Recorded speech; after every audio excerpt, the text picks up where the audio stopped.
The tow truck rolled into the dealership lot at exactly 11:43 p.m., dragging behind it a charcoal black hypercar that looked like it had just crawled out of hell itself. Smoke curled from beneath the hood.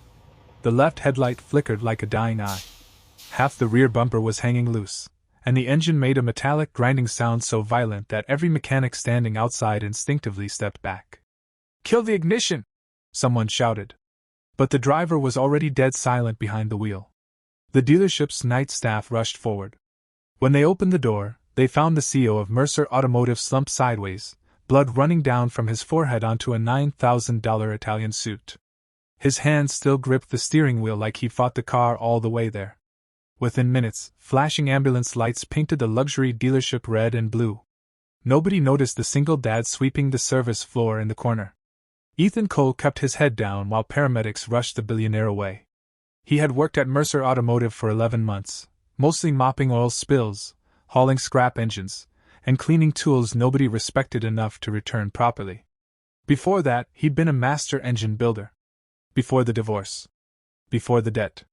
Before the hospital bills for his little girl swallowed everything he owned. Now he worked nights because night shifts paid 70 cents more per hour. The dealership manager stormed into the garage screaming before the ambulance even left. "Nobody touches that car!" Every mechanic froze. "That engine is done," the manager barked. "CO blew it racing on the interstate. Transmission cooked. ECU fried. Internal damage everywhere. We wait for the corporate engineers." One mechanic peeked under the hood and laughed nervously. "Man, this thing's destroyed." Another shook his head. "That's a $12 million prototype." Ethan stopped sweeping. Prototype. That explained the strange engine note. The airflow routing. The custom intake geometry. His eyes narrowed. The manager pointed toward the hypercar like it was radioactive. "Everybody stay away from it. Corporate arrives tomorrow morning." Then he left. The garage slowly emptied. Mechanics clocked out. Lights shut off section by section until only a few dim overheads buzzed in the massive service bay. Ethan stared at the car. Something wasn't right. A destroyed engine didn't sound like that. He moved closer carefully. The body carried no branding. No model name. No manufacturer badge. Just smooth black carbon fiber panels and hidden vents like a military jet. He crouched beside the engine bay. Burn marks near the turbo housing. Fuel smell. Coolant leak. Then he noticed it. One tiny fractured sensor wire hidden beneath the intake manifold. Ethan's heartbeat slowed. "No way." He reached deeper. Another wire had melted against the exhaust housing, causing a cascading electronic failure. The ECU likely misread pressure values and dumped fuel into the engine until everything spiraled out of control. Not engine failure. Electrical chaos. Fixable. But not by amateurs. He looked around the empty garage. Then at the clock. 12:18 a.m. His daughter Lily would already be asleep in their tiny apartment across town. The babysitter charged extra after midnight. Ethan should have gone home an hour ago. Instead, he grabbed a wrench. Rain hammered the dealership roof while Ethan worked alone under flickering fluorescent lights. He disconnected the battery system first. Then stripped apart half the intake assembly. Sweat rolled down his face despite the cold. The hypercar fought him at every step. Nothing was standard. Nothing was labeled. Whoever engineered the machine wanted nobody outside the company touching it. But Ethan had seen genius before. Years ago, before life buried him alive, he used to build race engines for underground endurance teams. Machines everyone else called impossible. And this engine? This engine was special. By 1:47 a.m., he found the real disaster. A cracked pressure regulator had caused the engine to overboost violently. The car hadn't blown itself apart by accident. It had been seconds away from becoming a fireball. He leaned back slowly. If he drove 5 more minutes, the CEO would have died. Ethan closed his eyes. Then he kept working. At 2:30 a.m., the garage door suddenly slammed open. 2 security guards walked in. "What the hell are you doing?" Ethan stood immediately. "I'm diagnosing the. You were told not to touch it. It's reparable." Both guards laughed. One crossed his arms. "That car's worth more than your entire bloodline." Ethan stared at him coldly. "And it still has a faulty regulator." Silence. The guards exchanged looks. You're serious? Yes. One guard stepped closer. Manager said corporate engineers already declared the engine dead. They're wrong. The older guard frowned. How do you know? Ethan pointed at the engine bay. Because a dead engine doesn't maintain compression consistency across all cylinders after thermal overload. The guards blinked blankly. Ethan sighed. It means the engine survived. The older guard looked uncertain now. Finally he muttered. You've got until morning. If management asks, we never saw you. Then they left. Ethan exhaled slowly. And returned to work. By 4:12 a.m., his hands were bleeding. By 4:53 a.m., the replacement regulator from an old race project finally fit after heavy modification. By 5:26 a.m., the engine was rebuilt enough for a test ignition. Ethan sat inside the hypercar carefully. The interior smelled like leather, smoke, and burned metal. He pressed the ignition button. Nothing. His chest tightened. Then, the entire garage shook violently. The engine roared awake like a beast returning from the dead. Not rough. Not unstable. Perfect. Ethan stared at the dashboard in disbelief as every warning light disappeared one by one. Oil pressure stable. Turbo response stable. Temperature stable. No misfires. No knock. Nothing. The hypercar purred smoothly like the catastrophe never happened. Ethan actually laughed. A tired, broken laugh from a man who hadn't won anything in years. Then headlights flooded the garage. Corporate arrived early. 3 black SUVs rolled into the service bay. Men in expensive suits stepped out alongside elite engineers carrying tablets and diagnostic equipment. At the center of them walked Victor Mercer himself. The CEO. Alive. Bandage across his forehead. Cold gray eyes. He stopped dead when he heard the engine running.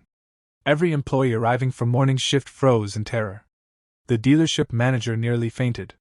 Victor Mercer walked slowly toward the hypercar. You started it? Ethan stepped out carefully. Yes. The manager exploded immediately. Sir, he violated direct orders. He touched the prototype without authorization. Victor raised one hand. Silence crashed across the garage instantly. The billionaire stared at the engine. Then at Ethan. How? Nobody breathed. Ethan wiped grease from his hands. Pressure regulator failed. Melted the sensor harness. ECU flooded fuel delivery. Engine nearly overboosted itself to destruction. The corporate engineers looked shocked. One rushed forward with a scanner. Another checked the engine manually. 30 seconds later, the lead engineer looked pale. He's right. The manager's face strained of color. Victor's eyes narrowed slightly. You diagnosed that overnight? Yes. And repaired it? Yes. The billionaire stepped closer. Corporate engineers spent 6 hours yesterday saying the engine was unrecoverable. Ethan shrugged slightly. They didn't look deep enough. One engineer snapped angrily. That's not fair. The damage readings suggested catastrophic failure. Ethan looked directly at him. Because the ECU was lying. Silence again. Victor Mercer slowly smiled. It wasn't a friendly smile. It was the expression of a predator spotting something valuable. What's your position here? Night janitor. The CEO stared at him for several seconds. Then laughed once under his breath. Of course you are. The manager jumped in desperately. Sir, he used unauthorized components. And saved my prototype. The manager shut up instantly. Victor walked around the car slowly. You know what this vehicle is? No. It's the future of Mercer Automotive. The billionaire rested a hand on the roof. 1 of 1. Experimental hybrid performance platform. 3 years in development. Last night every engineer in my company declared it dead. His eyes locked onto Ethan. But a janitor fixed it overnight. The humiliation on the engineers' faces became unbearable. Victor opened the driver's door. Ride with me. The manager looked horrified. Sir? Victor ignored him completely. Minutes later the hypercar exploded out of the dealership lot like a missile. Ethan gripped the seat as the city blurred around them. The acceleration was inhuman. Victor pushed the car harder. Faster. 220 kilometers per hour. 240. 260. Yet the engine remained flawless. Smooth. Stable. Alive. Victor finally slowed near the empty industrial highway. You know why I crashed last night? Ethan shook his head. I was running from a meeting. Victor's voice turned dark.